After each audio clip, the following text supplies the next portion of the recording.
This episode of Gators Breakdown is brought to you by MyBookie.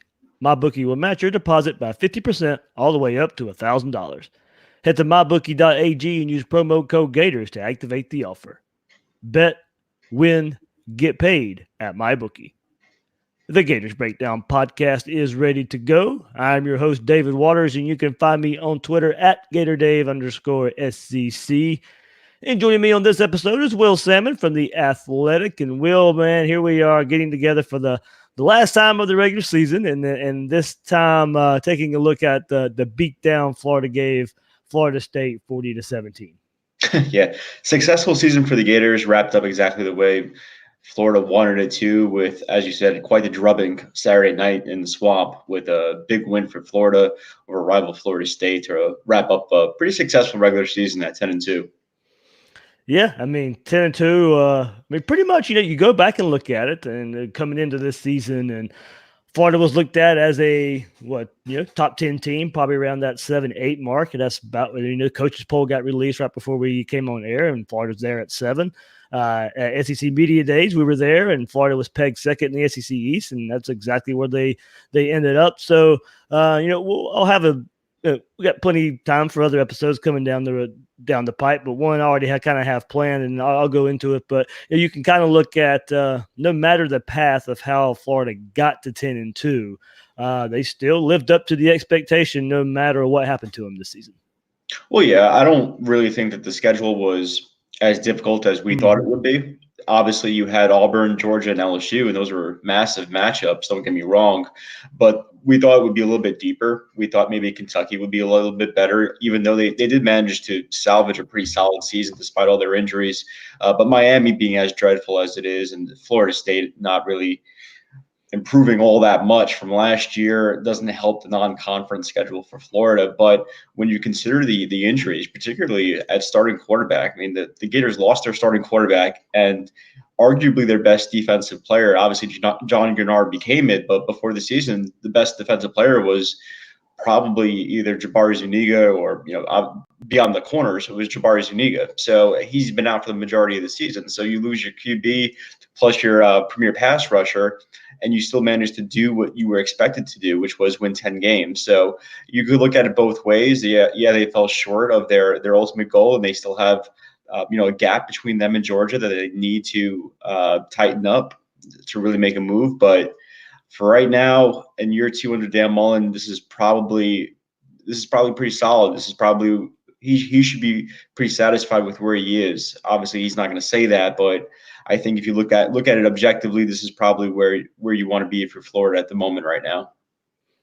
Well, a joking question before we move forward here, just because being in that stadium is kind of contagious there.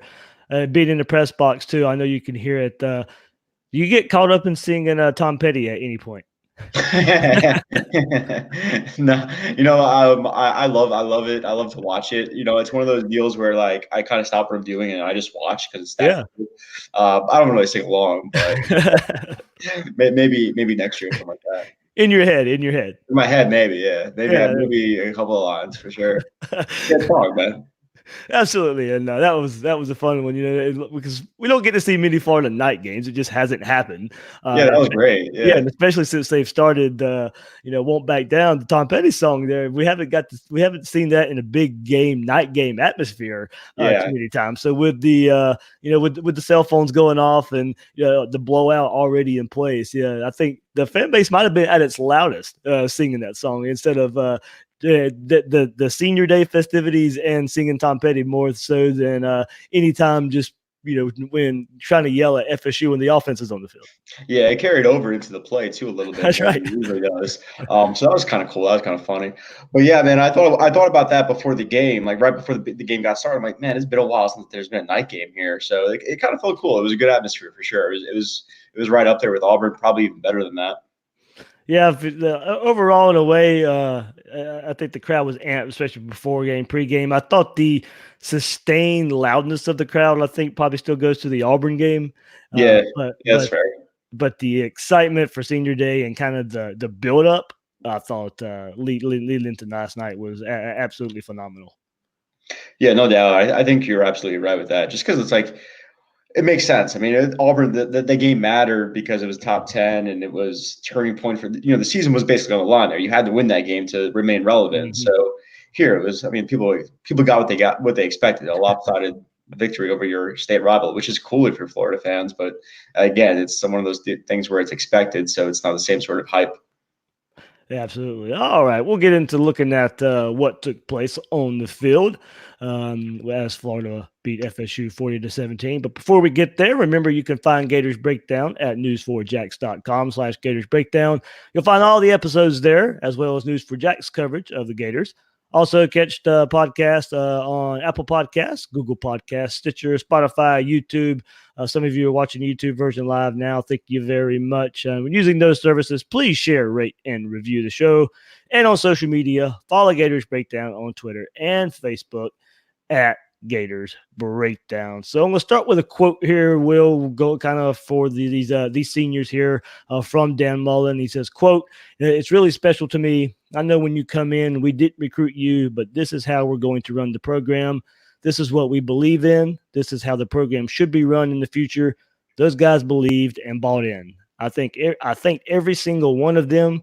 I said, thanks for believing in me. They played hard for the Gators. They came here to be Gators. They also believed in me, bought into what me and the coaching staff, what we were trying to build here, how we run our program. I'm very thankful for them to believe in me. It's a great honor for guys to do that." And really good gesture there by Dan Mullen, of course, when asked about these seniors and all the ones that took part in the senior day festivities. And I mean, yeah, we know that's what he had to say about this 2019 senior class. So it was definitely an emotional night as those guys were introduced before the game with a great ovation from the home crowd.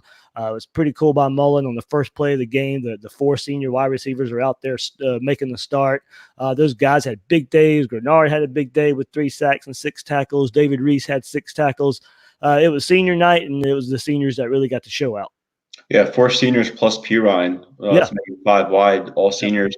But the thing with Dan Mullen is he shot those guys straight when he got to Gainesville about 2 years ago at this point, right? A little bit more than 2 years ago. But in those winter meetings that he had with those dudes, he shot them straight. He said to them like, "Hey, I know how to win, and I also know how to get you to where you want to be," which for a lot of these guys obviously is the NFL or it's the next level wherever that is.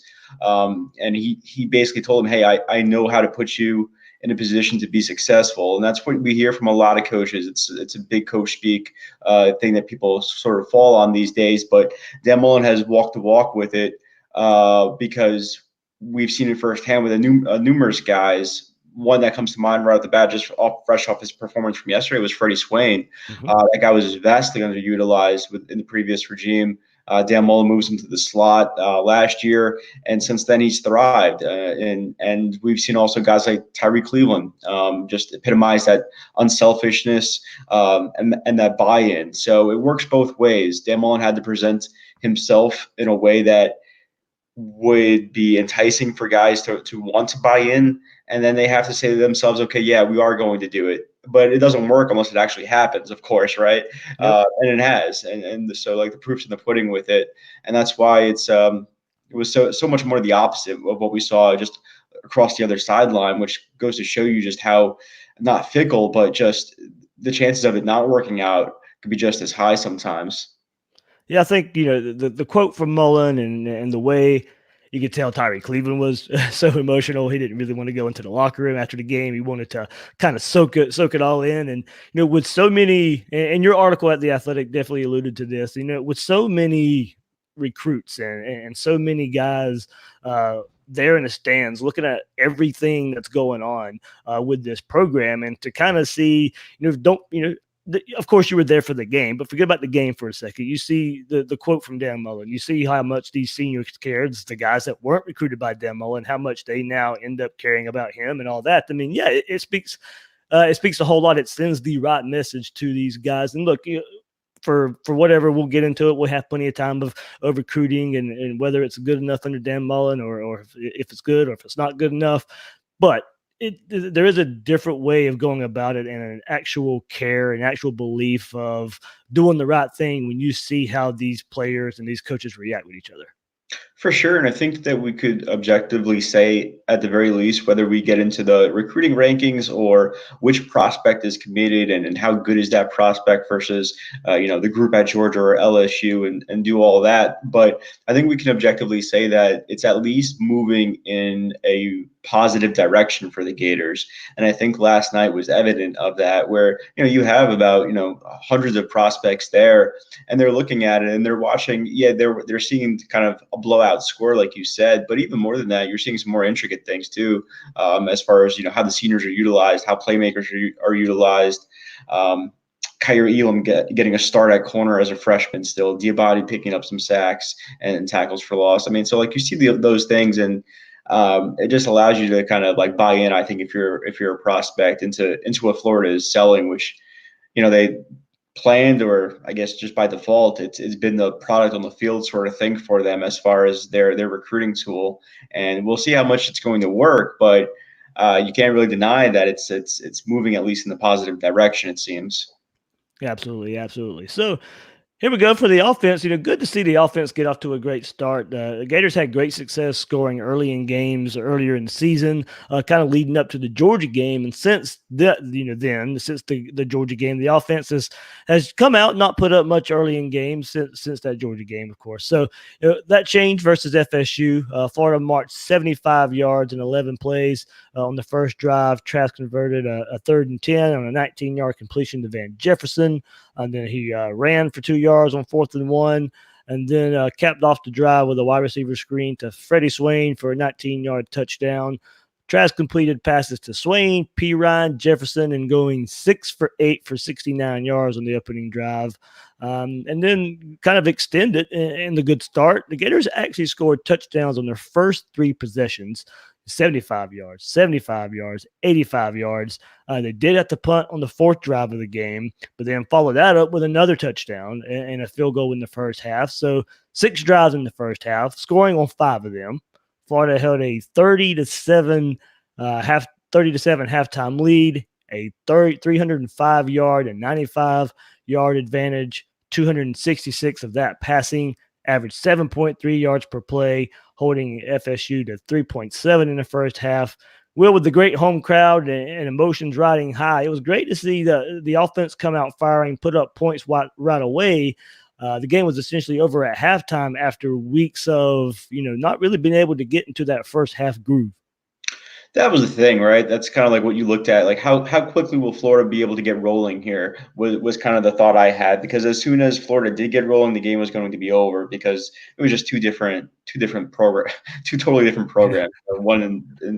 One going upward, one kind of either fizzling or spiraling, however you want to look at it, depending, I guess, on who their next coach is. But yeah, it was just one of those things where we saw the maturity again for the Gators. We saw it against Missouri, where they didn't allow that the loss preceding it to impact that game, or take that game lightly and just stay on track. Same deal here. I mean, like, you had a lot going on as far as emotions, as with players playing their final game at their home field, and it looked like they played with just a heavy level of motivation behind that, whether that was part of it or just wanting to beat Florida State in Gainesville for the first time in a while, or just wanting to finish the season the way that they want, the way that they thought that they should be. I think all of it just added up to a heightened level of focus for the Gators that was really evident from the first couple of drives. I mean, even defensively, I mean, it was a little bit kind of, I don't want to say sloppy, but Florida State was running some nifty plays within their scripted first couple of drives, and that kind of looked like it caught it off guard for the Gators. But beyond that, it was just really, really fine execution on both sides for Florida. Yeah, you mentioned that defensive possession here. The first one, Florida State did go 75 yards in 10 plays, just over 4 minutes on their first drive to tie the game at 7. Tamari and Terry beat C.J. Henderson one-on-one for the biggest play of the drive. That went for 45 yards. And look, and going back and previewing the game, I didn't think FSU would be able to drive consistently on Florida, and that was the case, as FSU was only able to muster 20 yards over the rest of the first half. And that touchdown there on the very first drive for FSU was the first touchdown scored since the Auburn game at home on this Gators defense. So only 2 opponents this year have scored touchdowns on the Gators in the Swamp. That'd be Auburn and FSU. FSU scored another one later on in the game as well. But a testament to this defense for bouncing back after that first drive and just really, really just stamping it and playing so well at home. The crowd, a big factor with that Auburn game, and a big factor in this FSU game too. Yeah, and a lot of it too was some good pressure again from Florida. If you look at just not their overall amount of sacks, because I talked about the schedule at the beginning where some of the teams they played weren't the best. But if you look at, say, FBS teams with winning records, their sack numbers are still pretty high. They're still averaging about close to 3 sacks a game against FBS winning teams, and they have about 6 or 7 of those on the schedule. So, and that's good for, I think, in the top 40 or somewhere around there, or top 30, which is pretty good. Maybe it's even better than that now that I think about it. I'd have to double check. But point is that it was again on display. They got some playmakers, and it's going to be a different team on both sides a little bit next year. But it was just good to see those guys again step up without Jabari Zuniga, see some different players get in on the action, whether it was Zach Carter or obviously Jonathan Grenard making a difference in his final game in the Swamp. Just guys like that, just really, really coming into the moment and establishing what they wanted to do early and just not letting up either. We saw that throughout the whole second half where there was no let up, there was no real bad inexcusable plays or anything like that. I thought. Yeah, absolutely. And after the slow starts, I mean, they did what they should have done. Now they got away with some coverage problems early on. James Blackman missed some wide open wide receivers. The first, I'll give credit to the pass rush for causing him to miss that one. But there was another where he just missed it and should have easily been an FSU touchdown. But all in all, great defensive performance, holding FSU to 250 total yards, 5 of 14 on third downs, letting them only run 56 plays. Now, Tamarian Terry did get 131 yards on 7 catches, but was held out of the end zone. Cam Akers ran for 102 yards on 17 carries, one of those a 50-yard touchdown. He was limited otherwise there. So, those were the 2 guys the FSU needed to get going, and they played well. But when you're starting quarterback, Blackman only goes 14 of 23 for 150 yards. You mentioned, Will, the sacks, 8 sacks there, 12 tackles for loss. I mean, it was going to be tough for FSU to get anything going.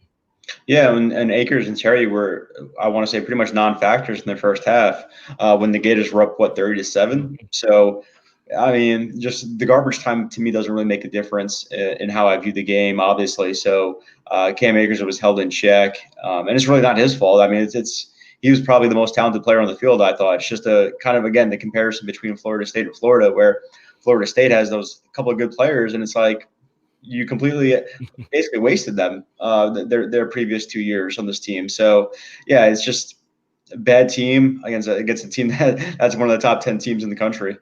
Absolutely.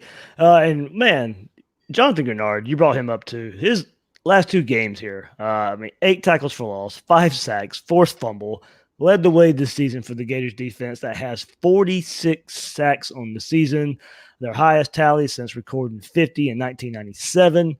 To extend that, Will, here we go. The Gators had 18 combined sacks versus Miami and FSU. 10 to start the season, 8 to end the season. I don't know what else we can say about Grenard that hasn't already been said.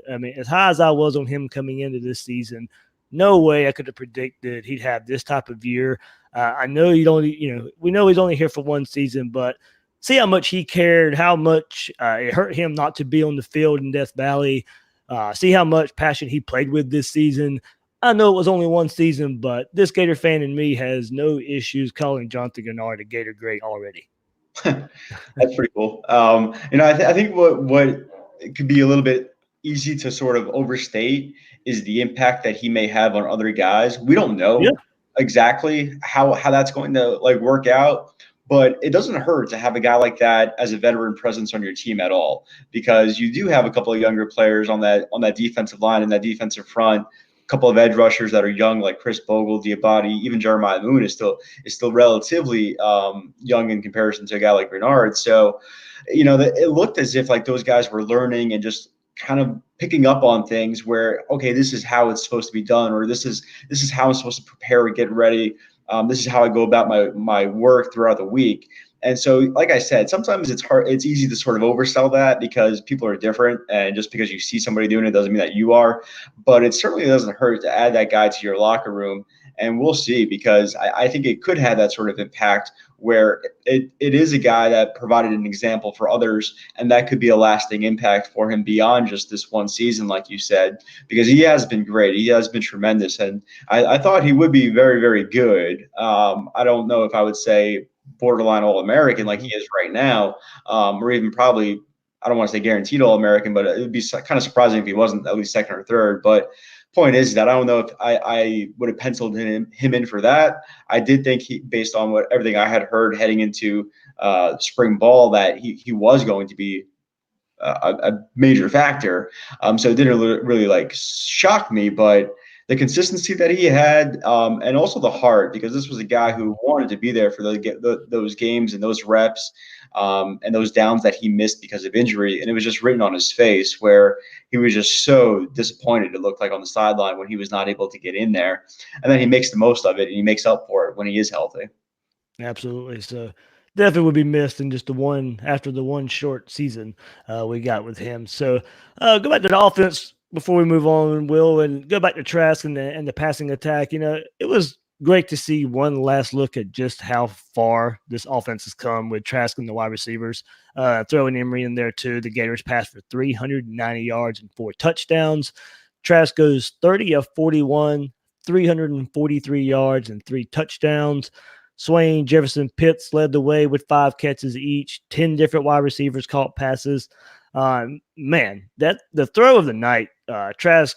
I mean, having to move it in the pocket, find Van Jefferson in the back of the end zone with just a throw right on the money as he's having to shift his feet and make that throw.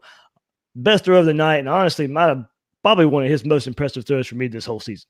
Yeah, I agree. And also, Emory Jones had a nice throw too early on in the game, where he made a nice couple of reads. I think it was like on his third progression where he went left, right, left, and hit a receiver over the middle for a big gain. So both QBs played well. And also, just another example of the wide receivers, because even when Florida State was covering or trying to cover Florida's receivers well, when they were draped all over them, they were still like just too physical for them, and they still came down with the ball more often than not. They were breaking tackles. It's just one of those things for, if you're a Florida fan, man, you gotta really sort of say to yourself, wow, and appreciate what you just had this year, because that's quite the group that's about to leave. And now you still have some options, of course, next year. There's still some pretty solid playmakers, but man, it's quite the group. Hard to replace. I don't know if it's possible to replace that, but yeah, it's just one of those things where it's like kind of like a perfect way to end the season. It just epitomizes exactly what this offense has been about this year. Yeah, I'm glad you brought that up, because Trask did. I mean, if you wanted to pick his game, he missed on some deep throws versus Florida State. But man, some of those middle intermediate routes, as you said, when the defenders were right on the receivers and the ball couldn't have been thrown anywhere else except for where it was actually thrown. I mean, that hit, as far as the accuracy goes, I'm not counting the deep passes and all that stuff, but the throws you really have to be accurate on. You're right, man. Trask he's really nailing those. Ball placement, David. Yeah. It was right there. Also, like, they're just that's one of Mullen's favorite terms, right? Yeah, and also physicality though, with like Kyle Pitts. I mean, there was that example where I think he caught a slant with just his right arm, with another guy like all over him on the other side. I mean, that's just incredible. So you can't really teach that, but it's been a good combination of his ball placement plus their physicality and their skill set of just getting open and coming down the ball. All right, we'll get into some of your listener tweets here. But before we do, MyBookie is a place for you because they let you turn all your sports knowledge into cash in your wallet. So between football season, NBA, college basketball season, it's time to get off the sideline and get in on the action with MyBookie. Doesn't matter if you're an experienced player or a first-time customer, MyBookie welcomes all to come play. So quit waiting around and sign up today. Right now, MyBookie will match your deposit by 50% all the way up to $1,000. Use promo code Gators to activate the offer. Visit MyBookie online today at mybookie.ag. That's MYBOOKIE.ag.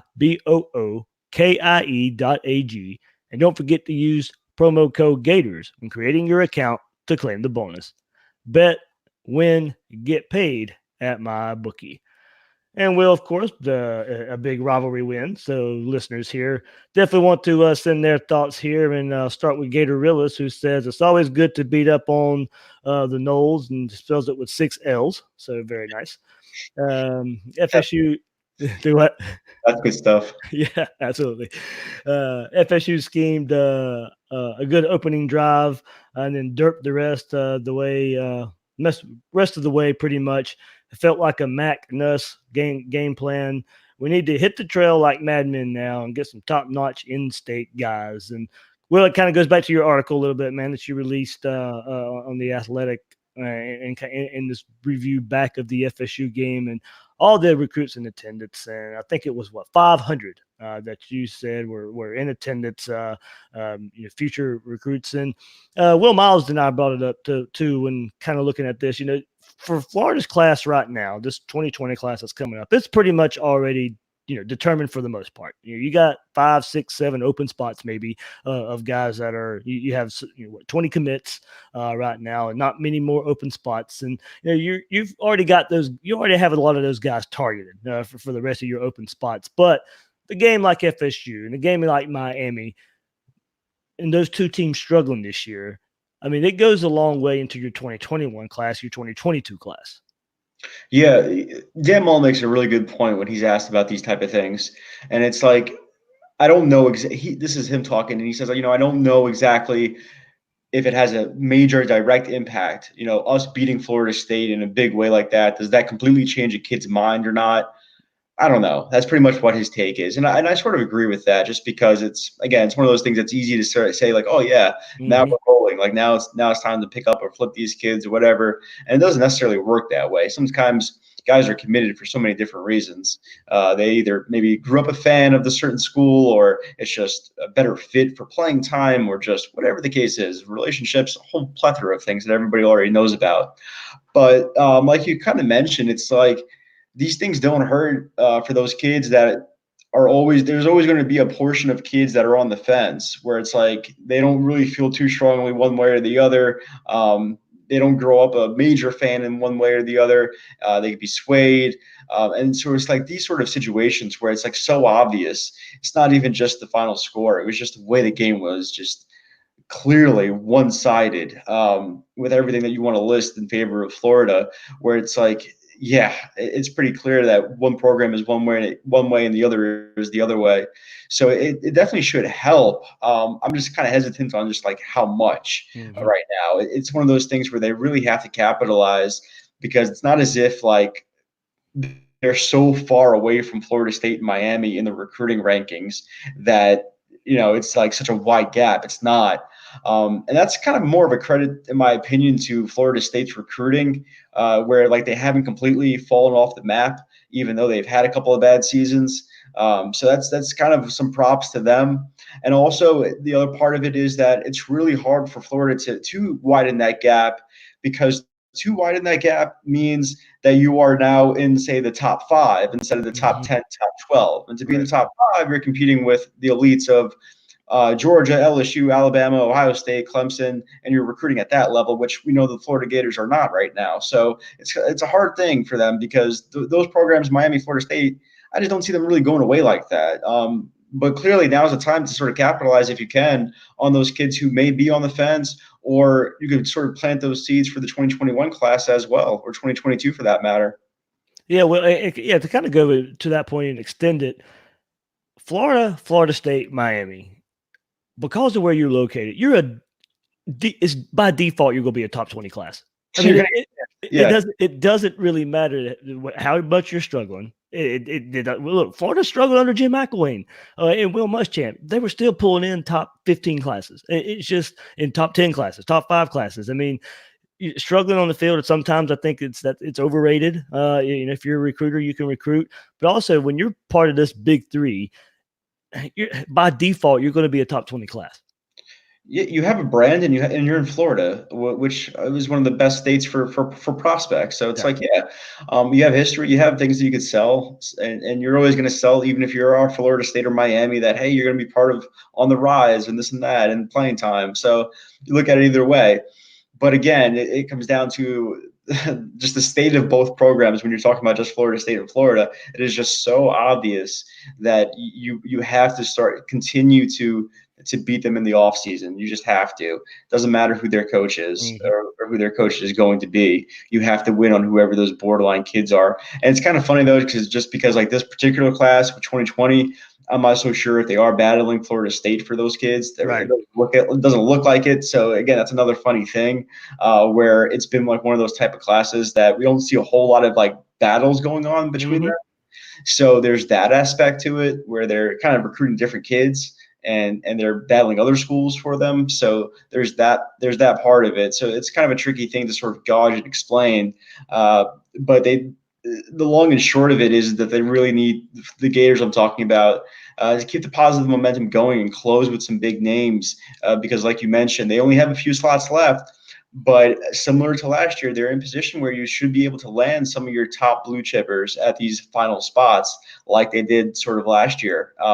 And so if you do that again, and you're adding to a class that it's already pretty solid in my opinion, mostly address some needs, some good talent there.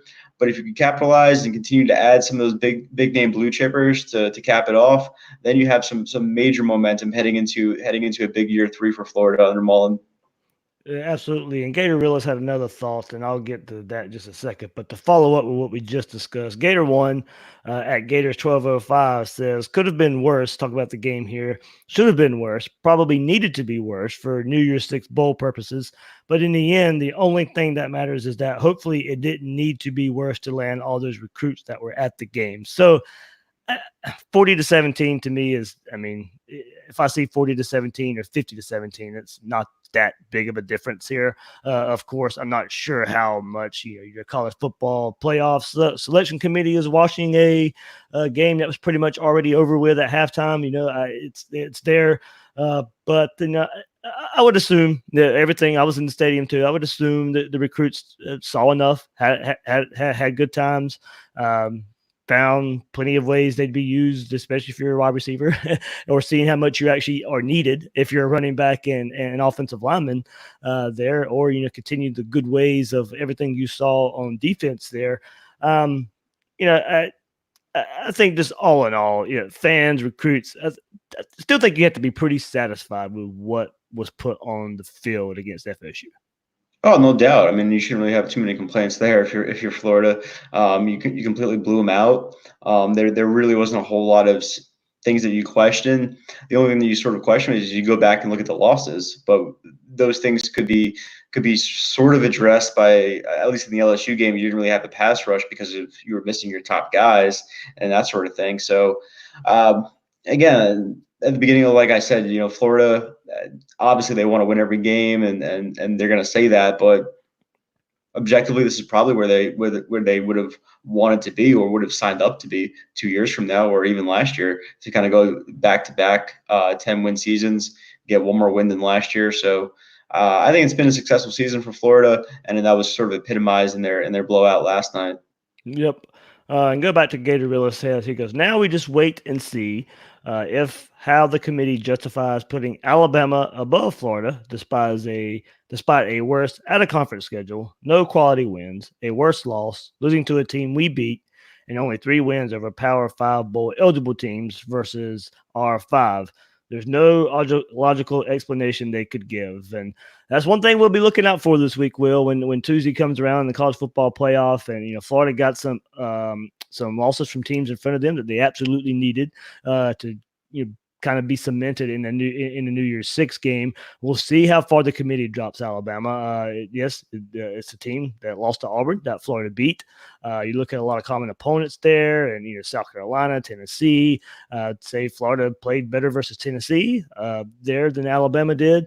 South Carolina probably, if we're trying to split hairs here, I have to say Alabama probably played better that game there. But I think, of course, trying not to look at it with orange and blue glasses, but this is a team that, in Auburn, that Florida, to me, it wasn't as close as the score indicated in that game.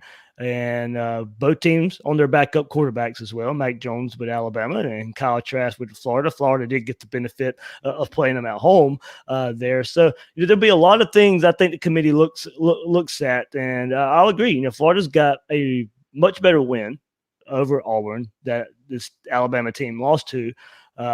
Alabama's best wins maybe Texas A&M now, and the only thing I think overall that's hurting Florida, besides the 2 losses, of course, but those are if you want to quote quote unquote good losses there. Florida, who's Florida's second best win? Is that Kentucky now? That's probably really the only thing I think that's really hurting Florida. Well, yeah, but like you said, like who's Alabama's best win? Right. Yep. And that's where Florida has, in my opinion, the leg up there. Yep. You can look at it and say who would win a game between Alabama and Florida on a neutral field, and maybe you kind of decide it that way. If you're the committee and just say like, hey, this is who we think the better team is. But if you're just going by how they have ranked the teams in the past, you could definitely look at it and say Florida has a very strong case to be ranked ahead of Alabama, just because. And just last week they had Penn State ahead of Florida, just primarily because of the lack of quality wins Florida has in comparison to the amount that Penn State had, which wasn't a whole lot, but it was more. It was basically like 2-1, 3-1, that sort of thing. So with Alabama not having any, it's kind of like if you got to stay consistent with that line of thinking, in my opinion. And if you are going to be consistent with it, you probably have Florida up there. Kind of sounds a little bit crazy just because it's Alabama and it comes with sort of a lore to it, but yeah, you can look at it that way. Just objectively speaking, yeah, definitely, just because of the way that they've consistently had, the way that they consistently have valued those premier quality wins, and so Alabama doesn't have any. Looks like. Yep, and so the reason, of course, we're discussing it, and everybody wants to know, Florida's New Year's Six chances.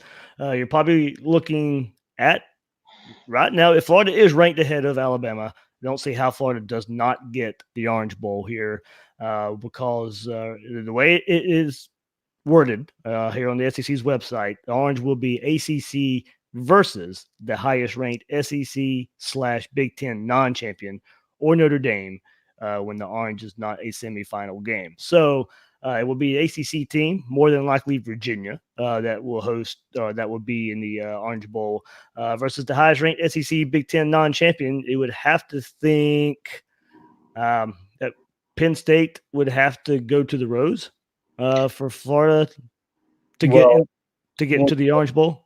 Georgia could get knocked out of the playoff picture as well, though. Yep. They lose and they don't look that competitive versus LSU. They can drop, but they would still be ranked ahead of Florida even after that final drop, of course. And so I guess they would be that team that goes into that New Year's Six. Yeah, and they would go to the Sugar. Right. Yep. So like that's why the Alabama situation is so important, because that eliminates one extra team for you that was ahead of you, because you're kind of assuming that, in my opinion at least, that Georgia will. I just don't see them holding on to that number 4 spot. So that takes away a team that is currently there for you, and that pushes them out. So that's why it was so important. Plus the fact that you also have Minnesota losing as well, which I think was kind of important, because at first I looked at it as sort of like a wash with Wisconsin, just because they have a few wins now, and so they could jump up. But they also have to play, I guess, Ohio State, right? Right. And that could be another loss for them, and that would give them their 3rd loss.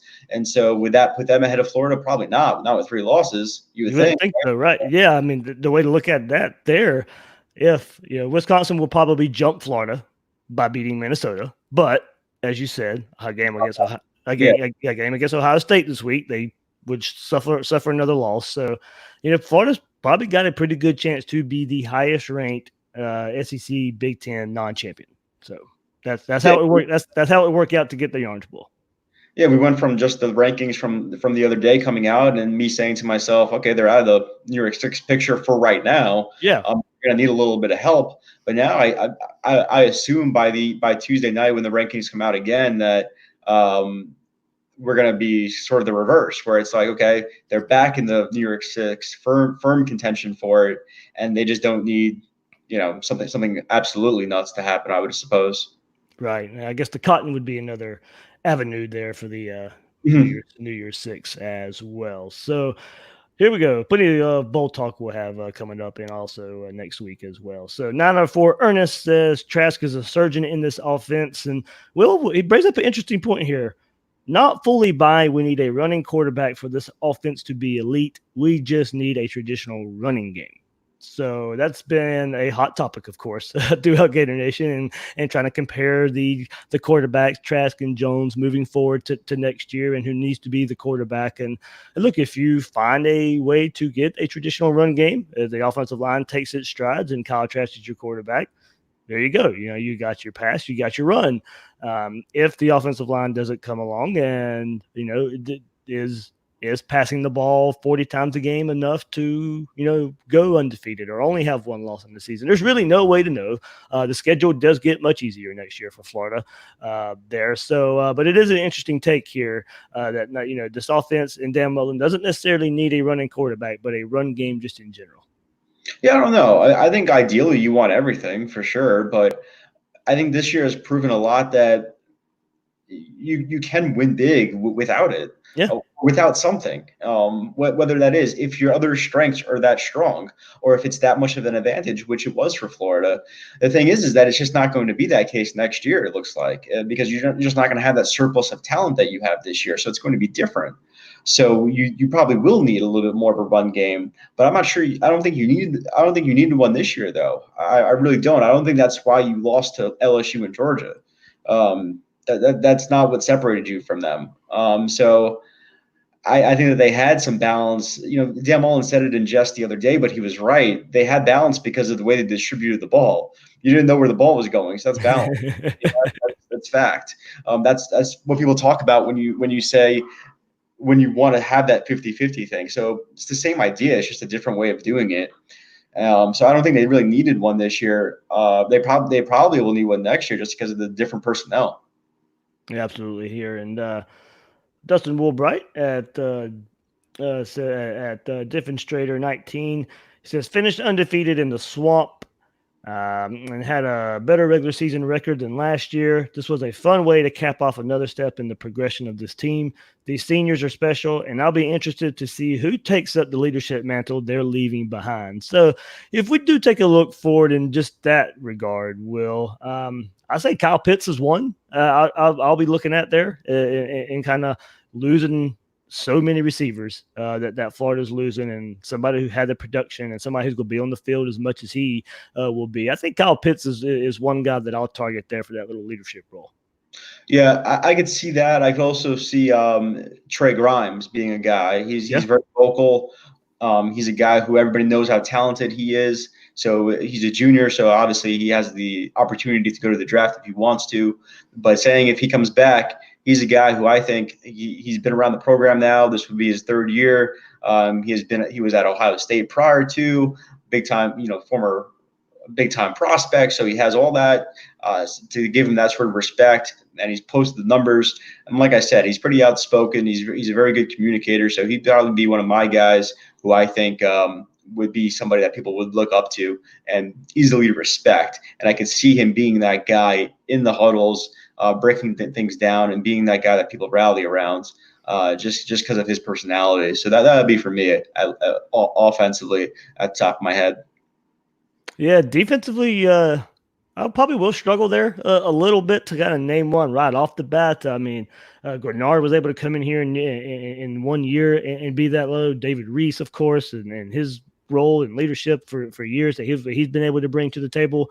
You're losing Jabari Zuniga as well, who had a lot of experience and could be a leader as well. So yeah, defense it may be a little tougher to replace some leadership on that side of the ball. Yeah, if you talk to guys on the team, it's Ventrell Miller. That's the guy that comes up a lot, and for good reason. He has a strong personality that guys could relate to and liken to and respect.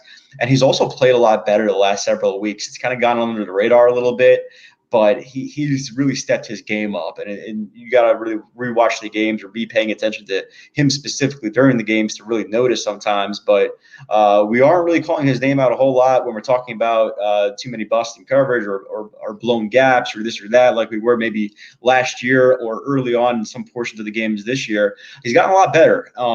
And he's getting there, and he's probably in line to start next year again, just because David Reese is no longer going to be on the team, of course. And so he's a guy that people already point to as sort of a vocal guy defensively, particularly in that linebacker room. So we'll see if it kind of extends beyond that room for next year when they are going to need to be replacing a lot of senior leadership, needing a lot of guys to step up. Yeah, absolutely there. So, well, let's take a look around what happened in SEC land, and also, Miami losing to Duke. I mean, that hurt. That does hurt Florida in a way, but Gator fans still don't mind seeing that. I don't think. So, well, I definitely have to ask you, in your opinion, of I don't know how busy you were on Thanksgiving night, but I know the game. I watched the Egg Bowl. Okay, there we go. So you know where I was going with that. 21-20, Mississippi State over Ole Miss. And, of course, the celebration of the dog and the fire hydrant mock that the Ole Miss player did, and scoring their final touchdown. They get a penalty. It drives the extra point back. And, of course, the kicker misses the extra point. And Mississippi State beats Ole Miss by 1 in the Egg Bowl. Well, I know the Twitter world's this divisive on this. I think you had to throw the flag on the celebration. I mean, it was right there in front of the referee. Was it funny in a way? Yes. I mean, I laughed, don't get me wrong. But in the grand scheme of things, there's no way that flag was not going to be thrown there. Well, the context is that DK Metcalf did the same in 2017. And so there was a precedent for it, and plus there's a lot of bad blood between the two schools, and it was a big deal before the game that they wanted to nip anything and everything in the bud early. They even, for the first time in history, I think, changed the way the trophy was being presented just because they didn't want a fight to break out or have any sort of shenanigans going on in that way. So, yeah, I don't mind it as a fan seeing it. I don't really care that much. I'm not going to really like throw a hissy fit from seeing a guy do that. I don't really, it doesn't bother me personally, but I expected the flag right away. Right when I saw it happen, I knew it was going to be a flag, 100%. Same here.